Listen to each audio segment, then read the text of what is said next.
Let us pray in the name of the Father, and of the Son, and of the Holy Spirit.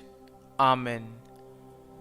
O Jesus, through the Immaculate Heart of Mary, I offer you my prayers, works, joys, and sufferings on this day for all the intentions of your Sacred Heart, in union with the holy sacrifice of the Mass throughout the world, in reparation for my sins, for the intentions of all my relatives and friends, and in particular for the intentions of the Holy Father.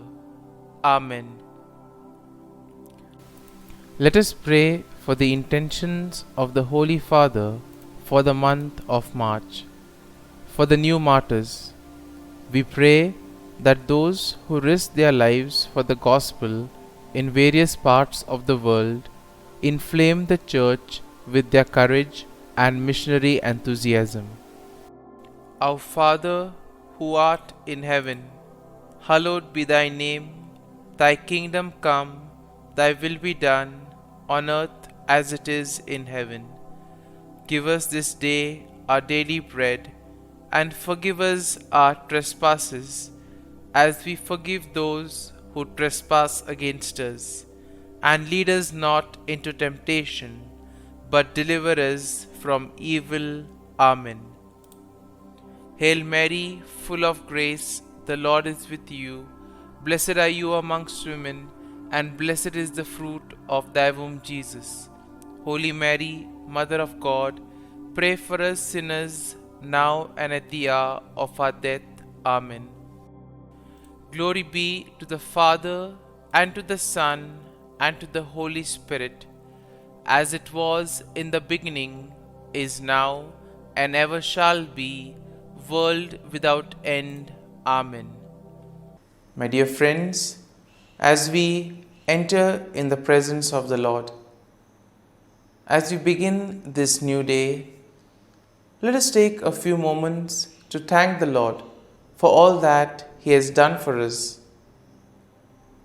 We see that right from the time of our birth till now, there have been many instances or events where the Lord has worked wonders in our lives. He has guided us, He has protected us, He has shown us the way, helped us to overcome challenges and difficulties. And in this way, we can identify Him guiding us all through our lives. But there are occasions wherein we find it difficult to recognize His presence among us. We find it difficult to identify the blessings and the graces. And here we see that it is in these occasions that we need to specially ask the Lord to give us the grace that we may be able to identify those graces, those blessings in our lives. And therefore we see that the first thing to do is to be grateful to the Lord for all that He has done. And therefore, as we begin today's morning prayer, let us begin on this note of gratitude. Let us ask the Lord to help us identify His presence in our lives. And therefore, let us begin by thanking the Lord for all the things that He has done for us. Lord, we thank You for the gift of life. We thank You for giving us talents, opportunities, and various gifts that enable us to become better persons, and also that enable us to reach out to others and make a difference in the lives of others. Lord, we also want to thank You for the gift of our family members, friends, relatives, near and dear ones, and all those who play a very important role in our lives. We see that it is these people who have been instrumental in making us who we are. They are the ones who have devoted their time, energy, and effort. And as a result of it, they have molded us and they have made us better individuals.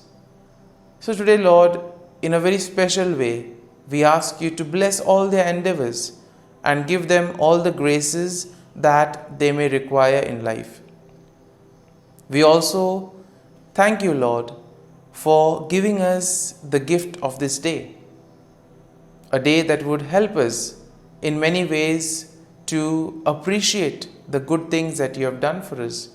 A day wherein we may complete some thing that was left behind, or a day that may present to us various challenges. Whatever be the situation, Lord, we ask you to be with us and guide us. Allow us to be led by you. Lord, we also thank you for the opportunities, for the experiences that you have given us in life. There have been many experiences wherein we have enjoyed, and these are the experiences that we want to cherish in life. But at the same time, there have also been those experiences and those moments wherein we have found it difficult to accept them. These are the experiences that have been learning experiences. They have taught us a lot in life. Though they may have been hard, bitter, but still they have given us a valuable lesson. They have made us stronger.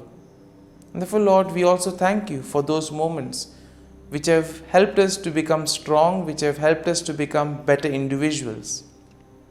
And Lord, we also thank you for giving us opportunities to reach out to others, to make use of our talents. And thus, Lord, we ask you to be with us, guide us throughout this day.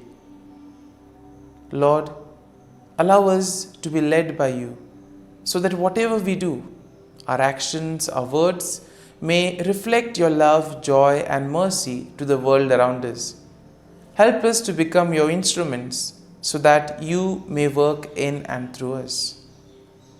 And therefore now, my dear friends, let us all close our eyes at this moment and let us praise the Lord that He has woken us up in this morning. We thank Him for the good health that He has given us, for the good night's rest. We thank Him for keeping us safe and sound, for protecting us from all danger, from all harm. He has kept us in His love, and at every moment we see that His gaze is upon us. He never abandons us. He is always there, guiding us, protecting us, showing us the right path. He loves us. And for all this, let us praise Him, let us thank Him, and let us glorify Him. Lord, as we offer you this day, we ask you that you be with us. Help us to make the right decisions. Help us to do the right things, so that we too may become worthy instruments, that we may be worthy workers in your vineyard.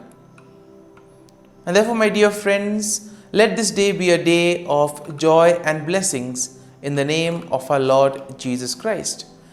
My dear friends, let us now reflect and meditate on Psalm 63.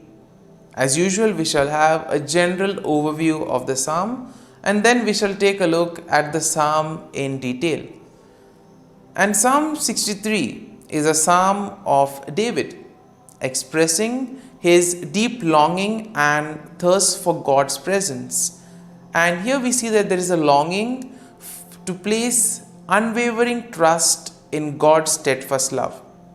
Therefore, it is believed to have been written by David when he was in the wilderness of Judah, especially during the time when he was fleeing from his enemies. And therefore, we see that the psalm can be divided into four main sections. Now, the first section is found in verses 1 to 2, which speaks of a fervent longing for God. Now, the second section can be found in verses 3 to 8. And here is a description of God's steadfast love and His provisions. The third section verses 9 to 11 will speak of a declaration that he needs to place his faith and trust in God. And finally, in verse 11, we have a vow to praise God. And therefore, when you have a general overview of Psalm 63, we see that it beautifully expresses David's deep longing for God, longing to be in God's presence and longing to put his whole faith and trust in God. And therefore we see that David here expresses his unwavering trust in God's steadfast love and protection. Now this psalm also serves as a reminder of the importance of seeing God earnestly, finding satisfaction in God and God alone, and most importantly, the need to praise God continually for all that he does for us in our lives. Now the psalm also inspires a genuine desire for intimate communion with God and a confident reliance on his faithfulness in the midst of trials and challenges. And now let us go into the details of the psalm. Now the first verse goes like this: O God, you are my God. Early will I seek you. My soul thirsts for you. My flesh longs for you, in a dry and thirsty land where there is no water. Quite an interesting way of beginning the psalm. Here we see that David begins with a heartfelt declaration of his relationship with God, and here he is trying to express his deep longing for God, comparing it to a thirst in a dry and weary land. And you can compare this to especially moments when you feel thirsty. You're in search of water, throat is dry, and there is this longing for water. Even the sight of water quenches. And therefore, the same thing can be applied to David's longing for God. And here we see that David's soul and flesh yearn for the presence of God, recognizing that it is only God who can satisfy his spiritual and physical needs. And therefore verse 2 goes like this: So I have looked for you in the sanctuary to see your power and your glory. Now in this second verse we see that David reveals his desire to behold God's power and glory. He seeks God in the sanctuary, the place of worship and divine presence. Thus here we see that David is longing to experience God's manifestation, and he wants to witness the mighty powers of God. Now in the second section that goes from verses 3 to 8, it goes something like this: Because your loving kindness is better than life, my lips shall praise you. Thus I will bless you while I live. I will lift up my hands in your name. My soul should be satisfied as with marrow and fatness, and my mouth shall praise you with joyful lips.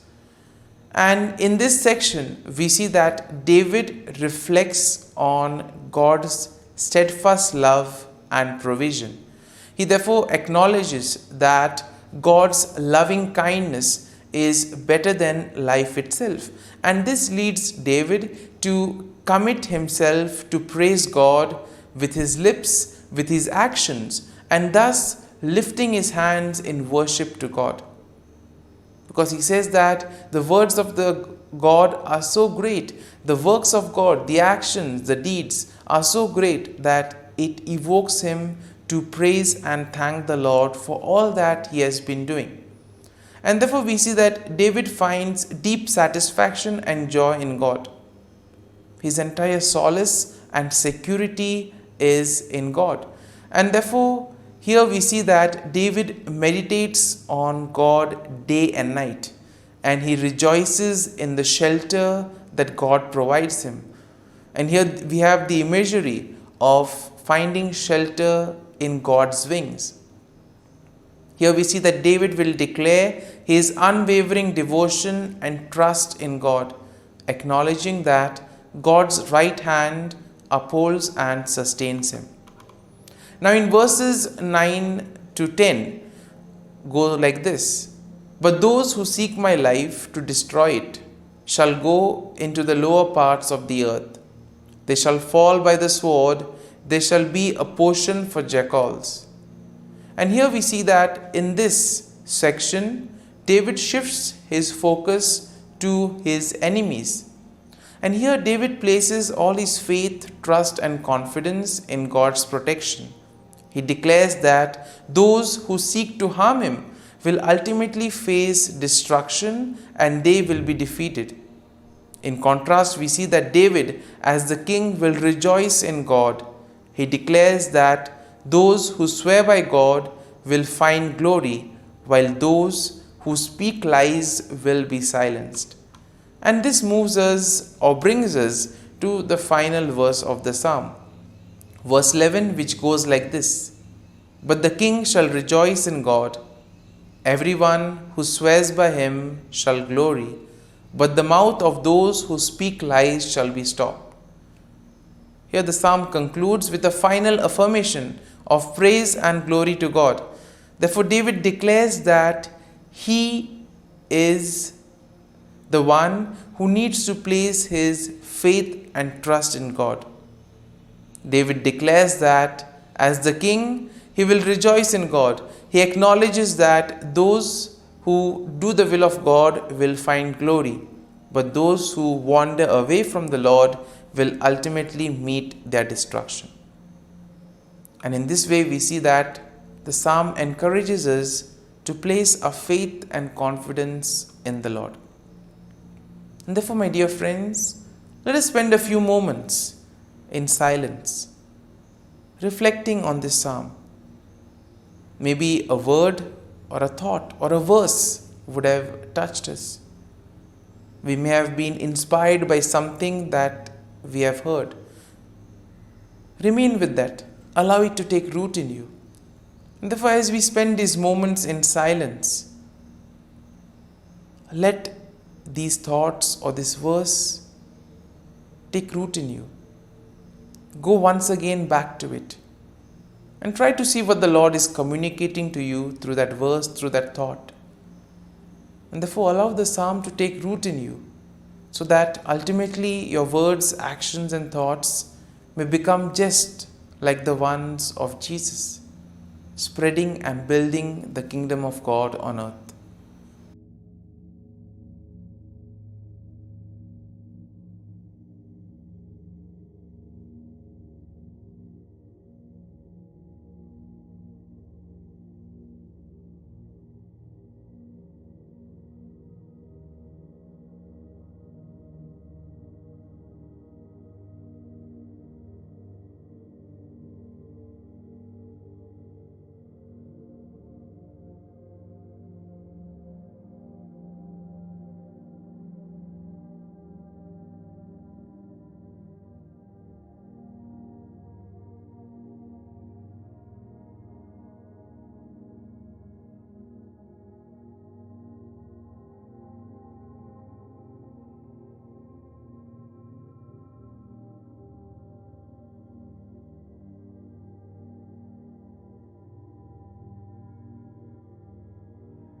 Prayer to Saint Michael the Archangel for protection.